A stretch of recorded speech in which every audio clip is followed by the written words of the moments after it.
Snow Queen, a new audio drama by Deirdre Dwyer, presented by BrokenCrow in association with Garter Lane Arts Centre and The Everyman. Episode 2. The story which tells of a sleigh ride. After 3 days away, Gráinne finally went back to Caoimhín's house.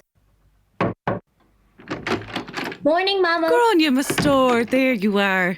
It's been an age. We've missed you. Have you? Is Caoimhín upstairs? No, he left for school already. Was he not waiting for you down at the gate?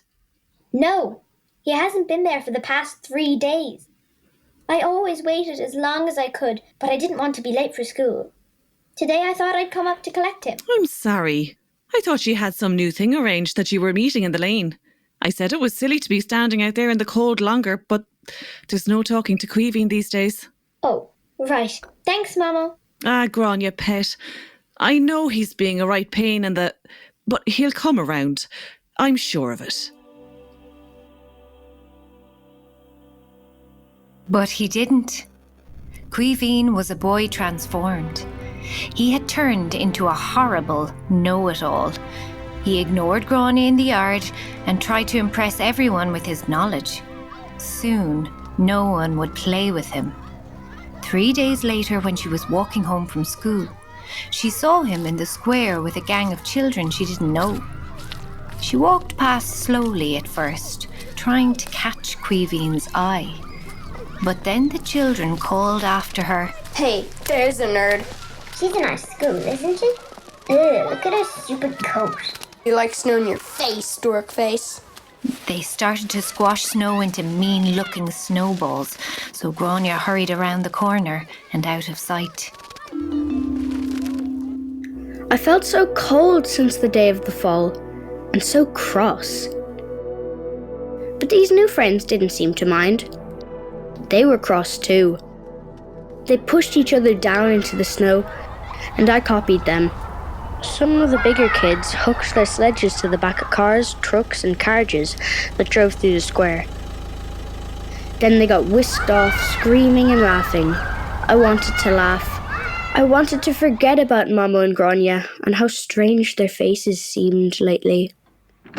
Mama, What's the matter, Gráinne? What's going on? I saw Caoimhín in the square. I saw him. He hooked his sledge onto the back of a white carriage and he got pulled away. I waited and waited to see when he'd get back, but he never came. I hoped maybe he hooked himself off and came home. What? When was this? I thought he was with you at your house. How long ago was it? It was hours ago. I waited and waited. Oh, child, you're freezing. Let me get your dad. I'm sure there's nothing to worry about. The sleigh glided smoothly off and out of the square. Out of the corner of my eye, I thought I'd caught a glimpse of Gráinne's red coat. But then, in a flash, she was out of sight. The sleigh went faster and faster. Suddenly it was onto the next street, and on it sped, until we reached the outskirts of the town. It was going too fast, too far, but it felt wonderful.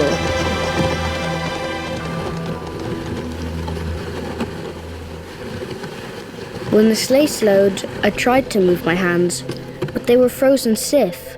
The ice that I had felt in my chest for more than a week was spreading up my neck and down my legs. We were in the middle of a forest, far from the town. When I looked, I saw a tall, handsome young man looking in front of me. Hello there, and how are you doing? Jennie Mac, you're nearly blue. Where did we pick you up? You must be freezing, Queenie. Milady, come and look at what we've picked up. Caoimhín then saw a friendly old woman wrapped in white furs climb out of the carriage. For a moment, he thought there was something strange about her. She seemed to shimmer coldly. But when he looked at her straight on, he saw an old woman, a bit like Mamo. Where did you come from? Have you been slowing us down? Come along, Larry. We've lost enough time with this dead weight. I've got to find that last piece. I feel like it's around here somewhere. Come on, look at him. The poor child is freezing. Are you cold? Where does it feel coldest? My chest. What's that? What did you say? Tell me. Cold, but not in your hands? No, here in my chest.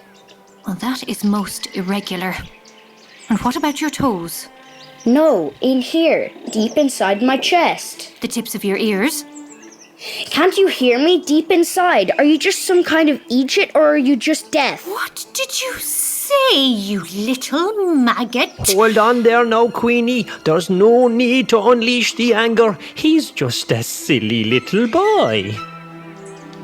There's nothing silly about me. I'm wise beyond my years. If you are wise, you'd know when to shut your mouth. So, tell me something I don't know.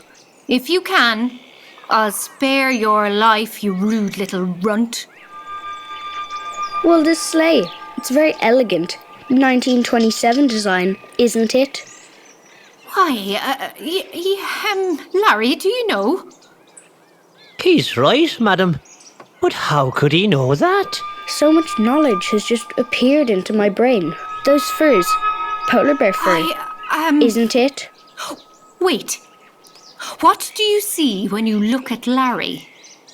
A well-dressed young man. Well, that's not right. And what about me? You remind me of my mama, warm and cozy. Come, child. Come and sit by me. Sit right here next to me. Something has happened to you, child. Recently, to make you feel so cold. Well, something strange happened last week.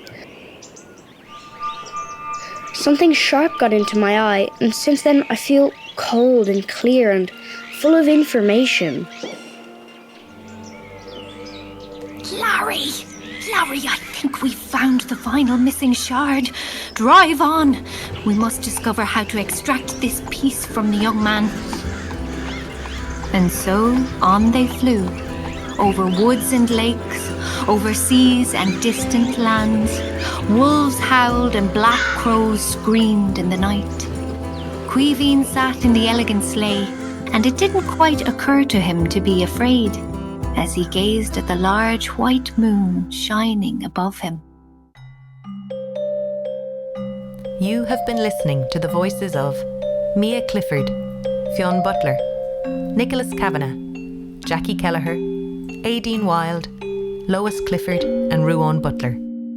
For further information about the cast and crew, go to deirdredwyer.com. This project was made in the winter of 2020 and was only possible thanks to the support of the Arts Council, Waterford City and County Arts Office, Waterford Cultural Quarter and Winterville.